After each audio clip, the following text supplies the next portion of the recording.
Hey guys, welcome back to Simple Sacred Home. My name is Paige. I'm actually in my bedroom today.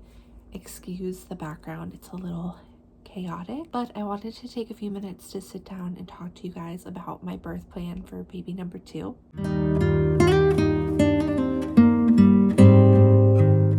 For baby number 2, my birth plan currently, as I'm in the 3rd trimester right now, is to have a home birth, an unmedicated natural home birth. And I'm really excited. When I found out that I was pregnant with this baby, we were only 8 months postpartum with baby number 1. We were completely surprised, but extremely excited. And I honestly just thought I was going to have the same team that delivered my first baby. I really did like the hospital we were in. The nurses were good. I loved the midwife team that I worked with, and so I kind of just thought that I was going to do the exact same thing. And then within those first few weeks of finding out I was pregnant, I just remember thinking, like, what if this is the last time I ever get to give birth? Because obviously I don't know God's plans for our family, and we've had 2 losses before we had our daughter in the second pregnancy. So I was just like, I don't know if God will continue to grow our family, or if he's going to give us these 2 blessings really close together and that's going to be it. And so I just remember thinking, if this is my last time to give birth, I think I'll always look back and wonder if I could have done it naturally, if I could have had the home birth, because I can tell how I am, and my hospital that I would be delivering in is an hour away. So I know, based on how I am, that the likelihood of me going to the hospital too soon would be higher, and if I was progressing, I'd likely get admitted and I would be there too early. Then I would want the epidural.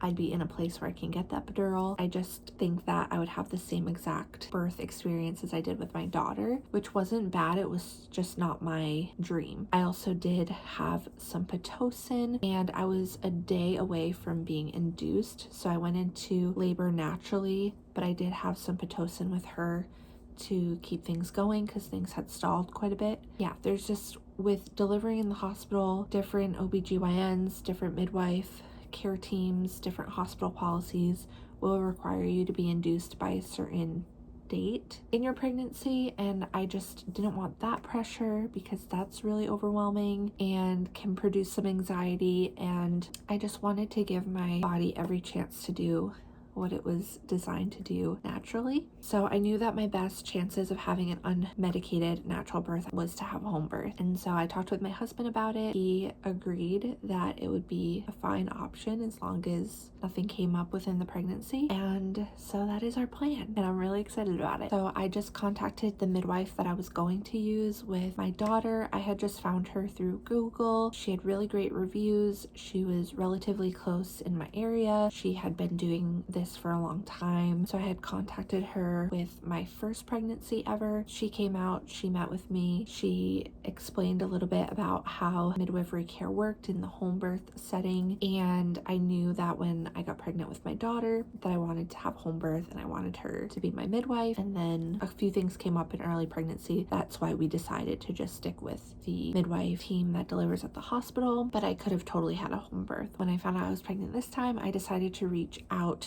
to the home birth midwife again. She was willing and excited to take on my care, which I was excited about. That was an easy decision. I didn't have to interview a bunch of home birth midwives for this round, which was really nice. And I just knew I had a piece about her from the very first time I met her, and I just knew that if I was going to have a home birth, she would be the one that I wanted to be there. As far as the rest of my birth team, I have my doula and then my husband, and I have my mom on standby to watch my daughter if needed. So if I give birth in the middle of the night, hopefully the baby will stay sleeping. But if it's in the middle of the day and I really need my husband's full attention, I plan on calling my mom to have her just come over and watch the baby here, either play outside or in another room. Those are the only people that know about my birth plan besides the photographer. So I do have a photographer that I'm hoping will be able to be here. Kind of up in the air. I told her, like, if it's in the middle of the night, I'm not going to call one more person and wake them up to be here. But if it happens to be like during normal hours and it works out, then I would love to have her here. So she might be here as well at some point, but that's not guaranteed.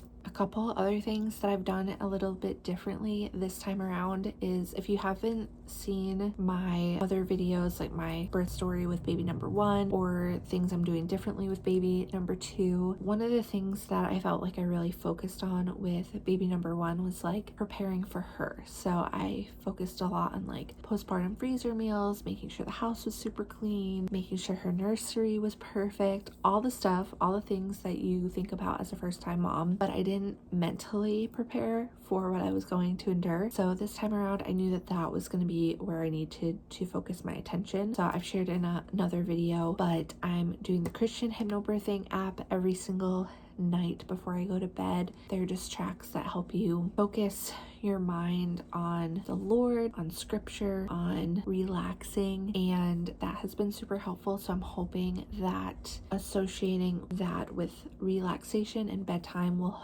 help me during labor if I want to play that. And I also have everything lined up to use for a water birth. So my particular midwife is a big advocate and fan of water birth. You don't have to have a water birth with her, but she automatically gives you the rental tub as part of your like amount due for the midwife services, so you automatically get one whether or not you're planning on using it. So I'm planning on using that to give birth, I think.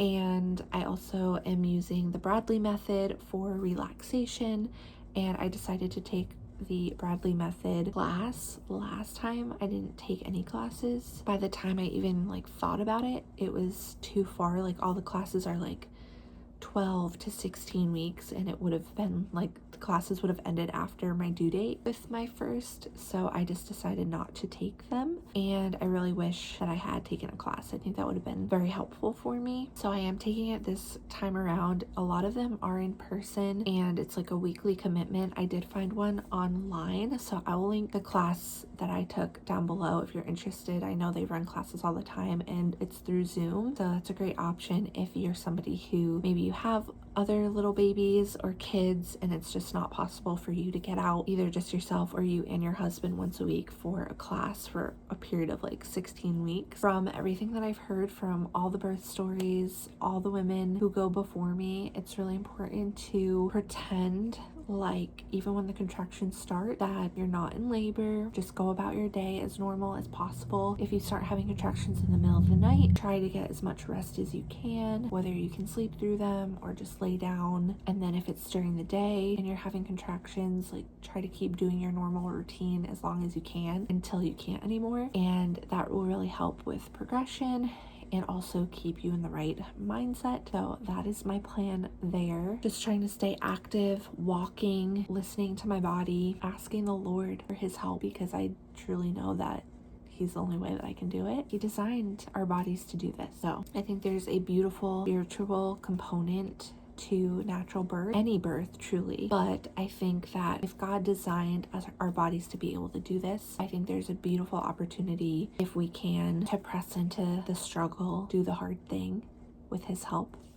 And I think it can grow us closer to him. So I'm really excited. I have all the tools. Like I have my birth ball, I have essential oil, I have a peanut ball. Utilize my bed, utilize the shower, utilize the birth tub. I have a prayer board that I made that maybe I'll share in a future video, or maybe I'll insert it here. But basically, I have pinned throughout my pregnancy different prayers for me and the baby, and affirmations, things that I can look at and visualize while I'm giving birth.